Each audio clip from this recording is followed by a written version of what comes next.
What if I told you the darkest World Cup in history wasn't played during a war, it wasn't cancelled, and it wasn't a disaster? In fact, the stadiums were full, the crowds were loud, and millions of people watched it around the world. But behind the celebrations, something much darker was happening. This is the story of the 1978 World Cup in Argentina. The story in 1978. Argentina hosted football's biggest tournament. On the surface, everything looked perfect.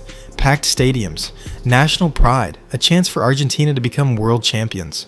But at the time, Argentina was ruled by a military dictatorship. While fans filled the stadiums, many citizens lived in fear. People who opposed the government were being arrested. Some disappeared without a trace. And one of the country's most infamous detention centers was located just a few miles from a World Cup stadium. Yet the tournament continued, match after match, goal after goal, celebration after celebration. As the world watched football, many critics argued that the government was using the World Cup to improve its image on the international stage. Then came the final. Argentina defeated the Netherlands. The nation exploded with joy.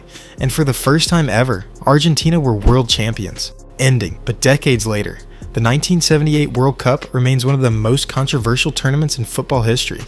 Because while fans remember the goals, the trophies, and the celebrations, others remember the fear that existed beyond the stadium lights, which raises a difficult question.